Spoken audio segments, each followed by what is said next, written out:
नहीं करते, है ना। एक बहू अपने पति से कहती है चलो जी शहर चलते हैं। तो पति बोला शहर चलेंगे तो हमारी फिर माँ है, उसका ख्याल कौन रखेगा गांव में।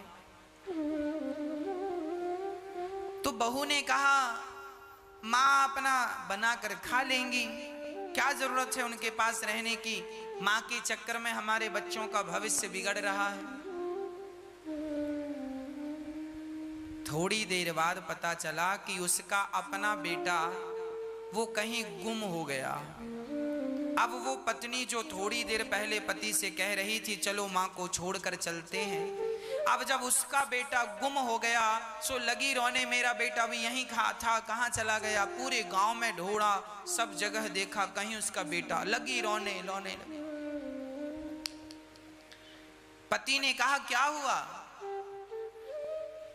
बोली कि मैं अपने बेटे के बिना नहीं रह सकती, मेरा बेटा कहाँ चला गया, मेरा लाल कहाँ चला गया। थोड़ी देर बाद उसका बेटा आ गया। तब उस पति ने कहा सुनो, तुम्हारा बेटा कहीं गया नहीं था, मैंने ही तुम्हारे बेटे को छिपा दिया था, अपने मित्र के घर भेज दिया था। तुम अपने बेटे के लिए इतना तड़प गई, 2 घंटे में ही तुम्हारा हाल बेहाल हो गया। तो सोचो जब मैं अपनी माँ को छोड़कर जाऊंगा तो मेरी माँ की हालत क्या होगी। यदि तुम अपने बेटे से प्यार करती हो तो मेरी माँ भी तो मेरे से प्यार करती है। यदि तुम अपने बेटे के बिना नहीं रह सकती हो तो मेरी माँ भला मेरे बिना कैसी रहेगी, ये तो सोचो। ये सुनकर उसकी पत्नी को आत्मज्ञान हुआ कि गलत किया मैंने, जो ये कहा कि छोड़कर चलो। छोड़कर नहीं लेकर चलो, छोड़कर नहीं लेकर चलो। जब लेकर चलेंगे तो जहां माँ होगी वहां आप होंगे, जहां आप होंगे वहां माँ होगी। दोनों एक दूसरे को देखकर माँ बाप संतुष्ट होंगे, अपने बच्चों को, अपने नाती पोतों को देखकर। हाँ, उनकी जीवन की आखिरी लीला, जब घर में सब आनंद होता है ना तो मरने में भी अच्छा लगता है कि चलो सब हो गया, अब तो बुढ़ापा है, अब मर रहे हैं, बेटा बच्चों तुम खुश रहना, हमारा जीवन पूरा। और बच्चे आपस में झगड़ा करें, ध्यान ना रखें, विवाद हो, तो फिर जो व्यक्ति मरता है उसको लगता है मेरे मरने के पहले मैंने ये झगड़ा सुलझा क्यों नहीं दिया। उसकी मृत्यु भी फिर दुखद ही हो जाती है। इसलिए गृहस्थ आश्रमों में रहने वाले लोगों को ध्यान रखना चाहिए किसी प्रकार से घर परिवार में कोई बात और विवाद ना हो।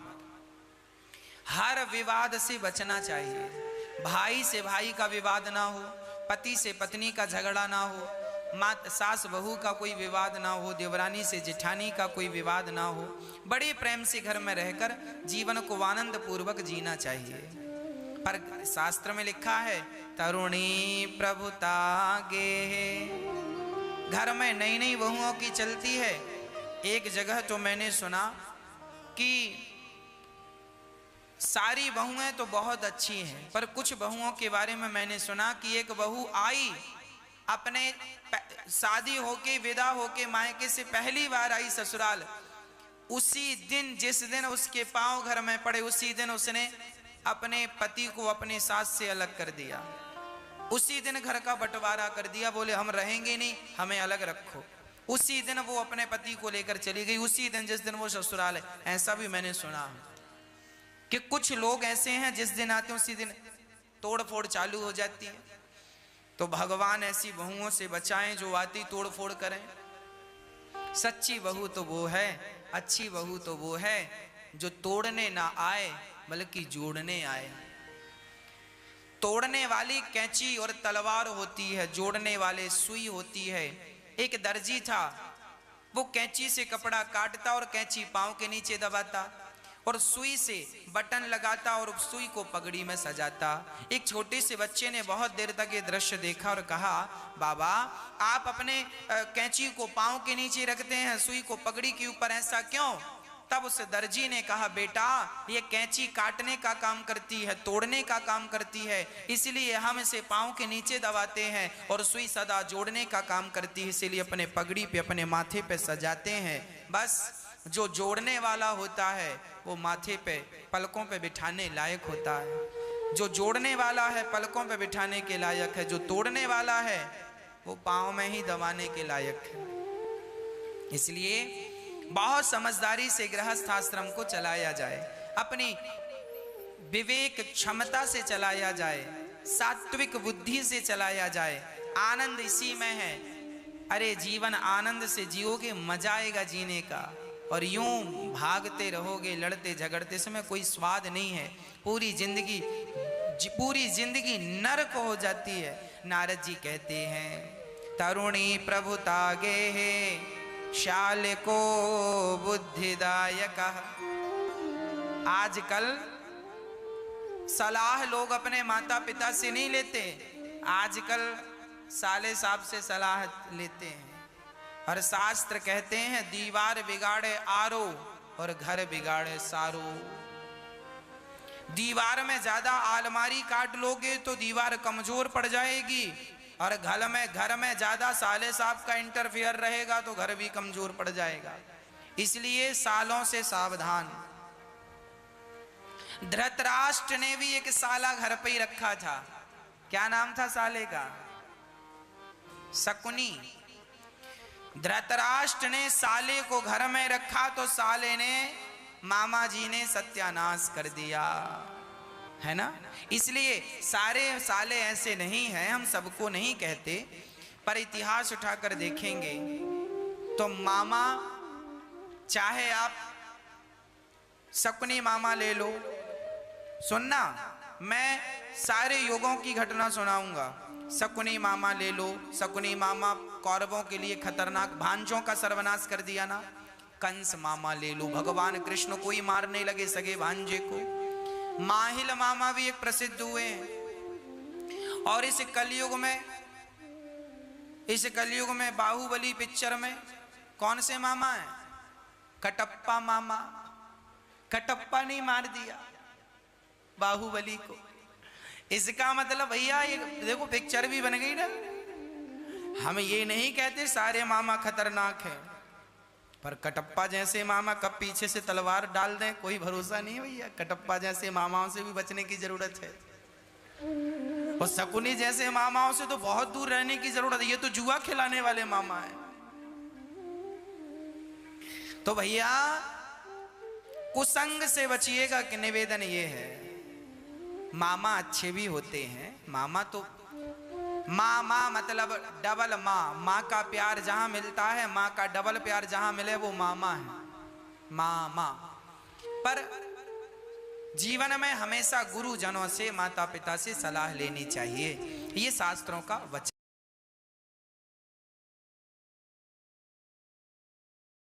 नारद जी कहते हैं आज घर में झगड़ा चल रहा है, मैं तीर्थों में गया शांति नहीं, तब मैं वृंदावन चला गया। नारद जी कह रहे हैं। नारद जी बोले मैं सारे वृंदावन देखा, वहां मुझे एक यमुना के तट पर एक सुंदर सी कन्या बैठी थी, बूढ़े बूढ़े दो पुरुष लेटे थे। मैंने देखा पुरुष लेटे हैं, मैंने पूछा देवी तुम कौन हो? उस स्त्री ने अपना पता बताया। अहम भक्ति ऋतिख्याता इमऊ में तनयौ मतऊ ज्ञान वैराग्य नामानऊ काल योगे न जर्जरऊ। महाराज मेरा नाम भक्ति है। अच्छा भक्ति हो तुम? हाँ। अच्छा भक्ति हो तो ये बताओ ये तुम उदास क्यों हो? महाराज जब से कलयुग आया है ना तब से हमारे ये बच्चे बूढ़े हो गए हैं, ज्ञान और वैराग्य। अच्छा बूढ़े हो गए क्यों? क्योंकि कलयुग आ गया। नारद जी बोले हम अभी दूर करते हैं।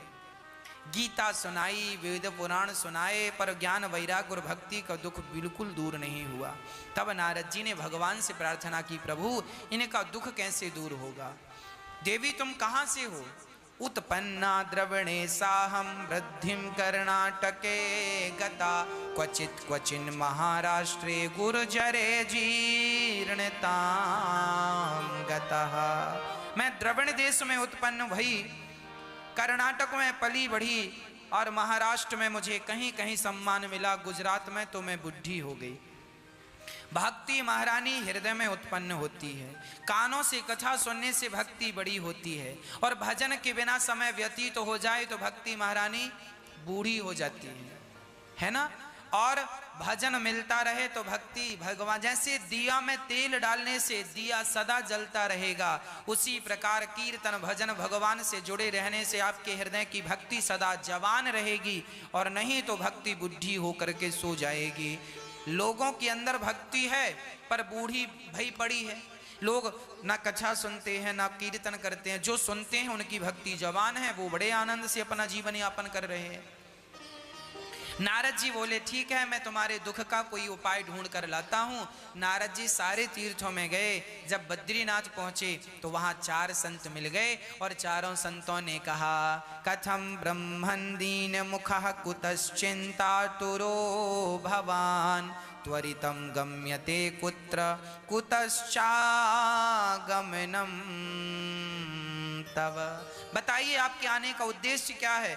नारद जी ने कहा सनकादियों से, महाराज भक्ति ज्ञान वैराग्य मूर्छित हैं, बताओ उनका दुख कैसे दूर होगा। सनकादियों ने कहा ये सनकादि ब्रह्मा जी के पुत्र हैं, कहा कि आप उन्हें भागवत की कथा सुनाओ। अच्छा, भागवत कथा सुनाएंगे सो दुख दूर कम होगा, दुख दूर होगा। हाँ, नारद जी ने कहा मैंने गीता सुनाई, मैंने वेद और पुराण सुना दिए, तो क्या भागवत सुनाना जरूरी है।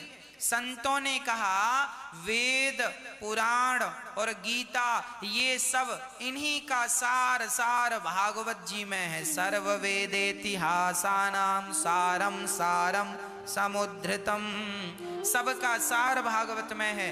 जैसे दूध में घी तो है, पर घी को आप निकाल कर और उसे खाएं तो दूध से ज्यादा शक्तिशाली घी है। दूध से पूड़ी नहीं बनती पर घी से पूड़ी बन जाती है, जबकि दूध से ही घी निकलता है। उसी तरह जैसे दूध से निकला घी दूध से ज्यादा शक्तिशाली है, उसी प्रकार ग्रंथों से वेद पुराणों से निकली भागवत उन सबसे ज्यादा शक्तिशाली हैं।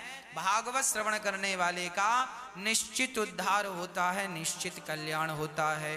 कोई कितना भी बड़ा पापी भागवत सुने उसका निश्चित कल्याण होगा। ये मानवः पाप कृतस्तु सर्वदा सदा दुराचाररता विमार्गिगाः क्रोधाग्निदग्धः कुटिलाश्च कामिनः सप्ताह यज्ञेन कलौ पुनन्ति ते।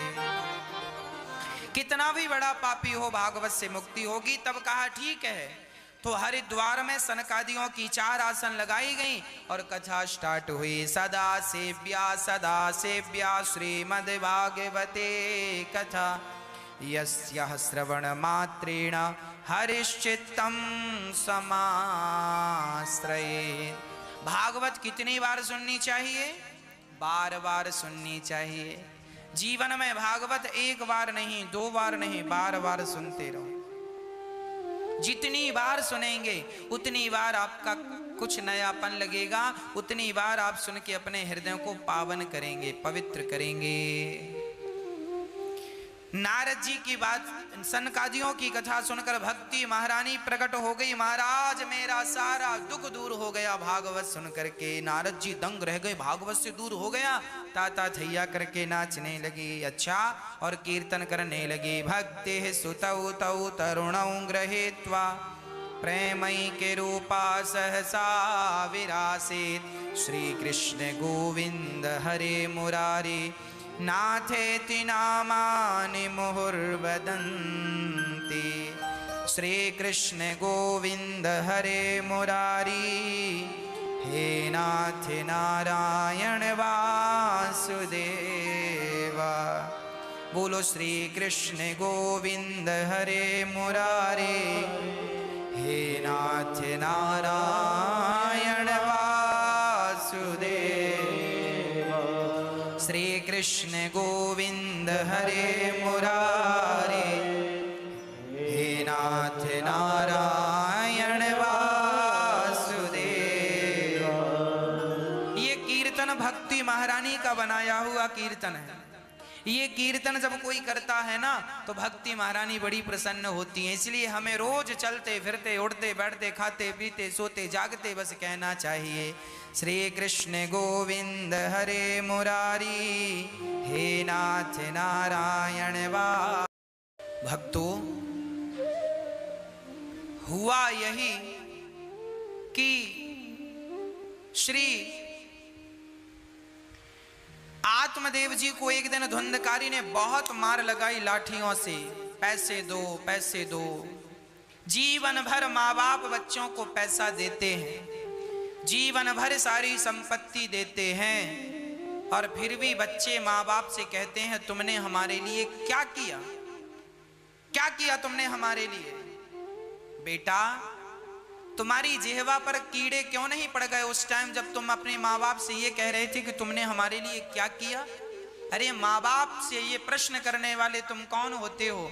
क्या तुम्हें जन्म दे दिया, क्या यही कम है? क्या इसी का तुम ऋण चुका सकते हो जो माँ बाप से कह रहे हो कि तुमने हमें क्या दिया? अरे उन्होंने जन्म दे दिया, पढ़ा लिखा कर खड़ा कर दिया, अब क्या चाहिए? उनकी जान लोगे क्या? माँ बाप भगवान होते हैं। एक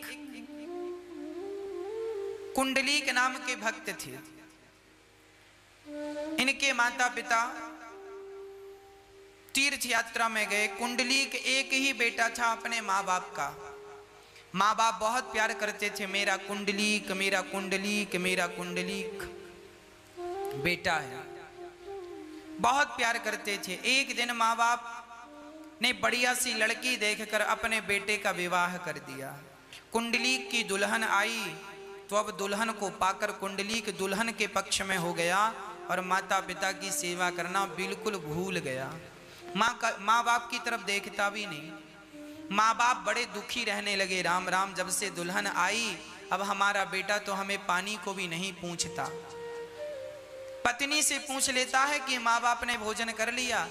अरे पत्नी क्यों पूछे माँ बाप ने भोजन कर लिया कि नहीं? तुम क्यों नहीं पूछते हो अपनी माँ से, माँ तुमने खा लिया, माँ कोई तकलीफ तो नहीं है? तुम पूछो ना।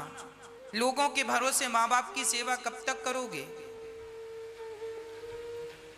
इसलिए आपसे मेरी प्रार्थना है, आप अपनी माँ का ख्याल स्वयं रखा करो। आपकी पत्नी भी आपकी माँ का ख्याल रखती है, अच्छी बात है, पर पत्नी भी ख्याल रखे अपनी सास का और बेटा भी ख्याल रखे अपनी माँ का। क्या बुराई है इसमें?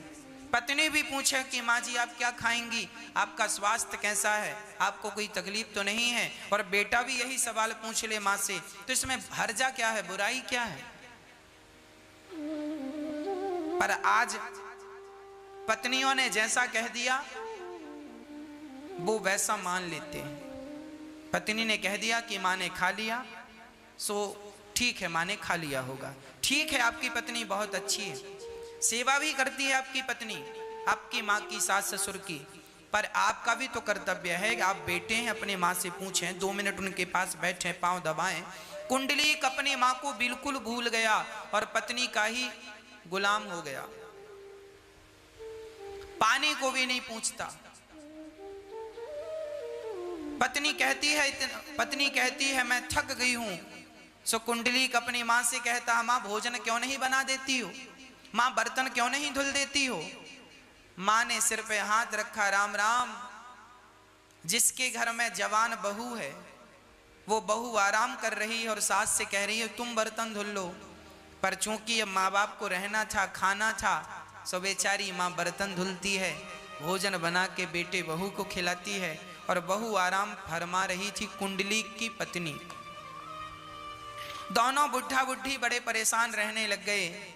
शरीर चलता नहीं है और बहू काम सारा करवाती है, और बेटे से भी कहें तो बेटा बहू के पक्ष में है, सुनता ही नहीं। माँ बाप ने निर्णय लिया कि अब हम दोनों तीर्थ यात्रा में निकल जाएंगे। दोनों पति पत्नी ने कहा, अपनी बहू और बेटे को एक दिन बुलाया, कहा बेटा कुंडलीक अब तुम प्रसन्न रहना बेटा, अपनी पत्नी के साथ खुश रहना। अब हम जा रहे हैं और सदा भगवान की सेवा में रहेंगे, अब हम वापस नहीं आएंगे। आप दोनों बड़े प्रेम से रहना, खूब भजन करना भगवान का, सुखी रहना, हम सबका आशीर्वाद है। दोनों बुढ़ा बुढ़ी पति पत्नी तीर्थ यात्रा पे चले गए। तभी कुंडलीक की पत्नी ने कहा, सुनो जी, जब हमारा विवाह हुआ था तो माँ जी ने सुंदर सा माला सोने का हार पहन रखा था, रानी हार, वो तो माँ ने दिया नहीं और तीर्थ यात्रा पे जाने लगी। लगता है माँ अपने झोले में सोना दबा कर ले जा रही है। तो पति को कहा जाओ, वो भी पत्नी का गुलाम था एक नंबर का, स्त्री लंपट। बोला ठीक है, बोले जाओ माँ का पीछा करो, जहां सो जाएं सो इनका बैग चेक कर लेना, जरूर सोना मिलेगा, लेकर आ जाना, माँ को जाने देना। कुंडली को बोला बिल्कुल। अब माँ बाप चले, पीछे पीछे पीछा कर रहा है चुपके चुपके कुंडलीक। माँ बाप चलते चलते यात्रा उनकी काशी पहुंच गई। बहुत सारे लोग उस यात्रा में थे, ये भी सम्मिलित हो गए थे, बूढ़े माता पिता। बैलगाड़ियों का जमाना था, सो बैलगाड़ी से यात्राएं चल रही थी। इनका जत्था काशी पहुंचा, गंगा के किनारे। ये दोनों बुढ़ा बुढ़ी पति पत्नी बड़े प्रेम से माँ गंगा का दर्शन करके जो प्रसाद मिल गया सो प्रसाद पाकर रात्रि को विश्राम कर रहे थे। दोनों घाट पर ही सो रहे थे। तभी कुंडलीक ने देखा कि इनका झोला आज थोड़ा दूर रखा है। कुंडलीक गया और झोले की चैन खोला। तब तक उसने देखा गंगा जी से एक सुंदर सी स्त्री निकल रही है। वो गंदे से कपड़े पहनी है और वो आकर के कुंडलीक के माता पिता के सामने खड़ी हो गई। उनके माता पिता सो रहे हैं और वो स्त्री खड़ी है। तो कुंडलीक ने देखा और आश्चर्य से पूछा, देवी आप कौन हैं? उस स्त्री ने कहा, बेटा लोग मुझे गंगा मैया कहते हैं। अच्छा, आप गंगा मैया हैं? तो आपने अभी तो कपड़े गंदे पहन रखे थे और मेरे माँ बाप के सामने आते ही आपके कपड़े स्वच्छ हो गए, सुंदर कपड़े हो गए, आपका रंग भी साफ हो गया, ऐसा क्यों? तब गंगा मैया ने कहा, बेटा जब से तुम यहाँ आए हो ना, तब से मैं गंदी हो गई हूँ और तुम्हारे धर्मात्मा माता पिता जो कि भगवान से अत्यधिक प्यार करते हैं, दोनों तुम्हारे माता पिता भगवान के बड़े भक्त हैं। जब भक्तों का दर्शन मैं करती हूँ तो मेरे भी पाप धुल जाते हैं। और तुम जैसा बेटा जो अपने माँ बाप पर संदेह करता है, सेवा नहीं कर रहे हो, तुम माँ बाप पर संदेह कर रहे हो। तुम जैसे नालायक बेटा जब गंगा में पांव रखते हैं तो तुम जैसों का स्पर्श करते ही मैं गंदी हो जाती हूँ, और जब भक्त का दर्शन करती हूँ सो मैं पवित्र हो जाती हूँ। सो तुम्हारे माँ बाप का दर्शन करके मैं पवित्र हो गई। ये सुनकर तो कुंडलीक की आंखों से आंसू नहीं रुक रहे थे। हे विधाता, कितना बड़ा अपराध हो गया। मैंने अपनी माँ के ऊपर संदेह किया। मैं एक पत्नी के कहने पर, अपनी स्त्री के कहने पर अपनी माँ, जन्म देने वाली माँ को भुला दिया। हे विधाता, हमसे अपराध हो गया, हमसे गलती हो गई। माँ के चरणों में कुंडलीक गिर गया और बोला गंगा मैया से, माँ मैंने जो पाप किए हैं बताइए, उन पापों का प्रायश्चित क्या है? क्या मैं गंगा में डूब के मर जाऊं? गंगा ने कहा, मरने से प्रायश्चित नहीं होगा। तू अपने माँ बाप की सेवा करेगा तो माँ बाप की सेवा मात्र से तेरे जीवन के सारे पाप धुल जाएंगे। उस दिन से कुंडलीक अपने माँ बाप की सेवा में ऐसा लगा कि जब वो पंढरपुर का था, कुंडलीक पंढरपुर आया। पंढरपुर महाराष्ट्र में एक जगह है जहां पंडरीनाथ अर्थात विठ्ठल भगवान आज भी बैठे हैं। वो कुंडलीक गया और अपने माँ बाप की सेवा करने लगा, और ऐसी सेवा की माँ बाप की कि माँ बाप की सेवा से प्रसन्न होकर एक दिन भगवान कृष्ण आए और कमर में हाथ रख के खड़े हो गए और कहा, कुंडलीक मैं भगवान कृष्ण हूँ। तुमने माँ बाप की ऐसी सेवा की कि आज तुम्हारे दर्शन करने का मेरा मन है। और सुनो, रुक्मणी जी भी आई हैं। रुक्मणी जी भी थी और भगवान कृष्ण भी थे, दोनों खड़े हो गए। कुंडलीक ने कहा, प्रभु आप अंदर आ जाओ तो मैं दर्शन कर लूं। भगवान बोले, सो मैं अंदर नहीं आ सकता। तो अभी मैं माँ की सेवा कर रहा हूँ। कुंडलीक ने माँ की सेवा में इतना मस्त हुआ कि भगवान आए तो भगवान से कहता है मैं आपका दर्शन भी बाद में करूंगा, पहले माँ की सेवा। भगवान बोले तब तक मैं क्या करूं? तो कुंडलीक ने एक ईंट, उसका कच्चा घर था, वहां ईंट पड़ी थी, सो ईंट उठा के फेंक दिया। बोले प्रभु तब तक आप इसमें खड़े हो जाओ, मैं अभी आता हूं। कुंडलीक ने माँ बाप को सुलाकर उनके चरणों की सेवा की और जब बाहर आए तो भगवान कृष्ण और रुक्मणी जी खड़ी थी, चरणों में कुंडलीक गिर गई। प्रभु मुझे दर्शन देकर आपने मुझे कृतार्थ कर दिया। कुंडलीक ने कहा अभागे हैं वो लोग जो अपनी माँ की सेवा नहीं करते। अरे माँ बाप की सेवा से देखो भगवान के दर पे जाना नहीं पड़ा, भगवान खुद चल करके आ गए। भगवान ने कहा बेटा कुंडलीक मैं तुम्हारी सेवा से, माता पिता की सेवा से अत्यधिक प्रसन्न हूं, बोलो तुम्हें क्या चाहिए? कुंडलीक ने कहा सरकार आप बस यूं ही खड़े रहकर कलयुग के भक्तों का पाप हरते रहिए, उन्हें सद्बुद्धि देते रहिए, उनका कल्याण करते रहिए, हमारे और आपके लिए खड़े रहिए। तब से भगवान कुंडलीक के कहने पर आज भी पंढरपुर में पंडरीनाथ कमर में हाथ रख के विट्ठल भगवान आज भी खड़े हैं। बोलिए विट्ठल भगवान की, पंडरीनाथ भगवान की। तो एक बेटा अपने माँ बाप की सेवा करके वो भगवान को भी वश में कर सकता है, इसलिए हर बेटे को माँ बाप की सेवा करनी चाहिए। इसलिए ये दास अनिरुद्ध गौरी गोपाल वृद्धाश्रम में बूढ़ी माँओं की सेवा करता है। जो बच्चे अपने माँ बाप को घर से निकाल देते हैं, ऐसे माताओं की सेवा ये दास अनिरुद्ध करता है।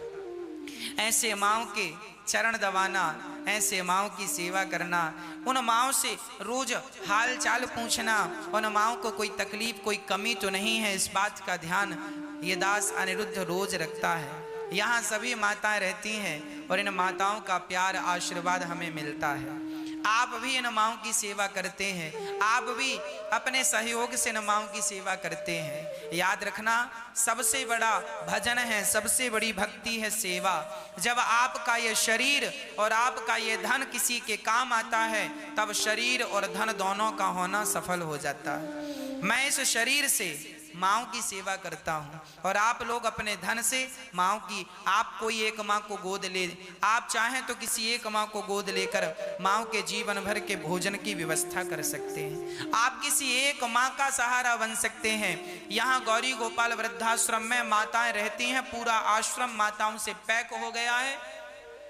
एक दूसरा आश्रम भी बनाने की जरूरत है, दूसरा आश्रम बनाने की जरूरत है, दूसरा आश्रम बनाने की जरूरत है जहां पर माताएं रहेंगी और उनके 1000 माताएं आनंद के साथ रहें। ऐसा गौरी गोपाल वृद्धाश्रम दूसरा बनने जा रहा है जहां पर आप एक कमरे की छत का सहयोग कर सकते हैं।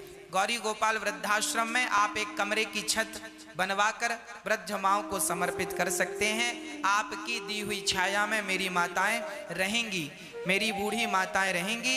ऐसा आप एक माँ के लिए छत का सहयोग या माँओं के लिए कमरा बनवा करके आप कमरे समर्पित कर सकते हैं, एक कमरा, और आप किसी एक माँ को जीवन भर भोजन की व्यवस्था कर सकते हैं।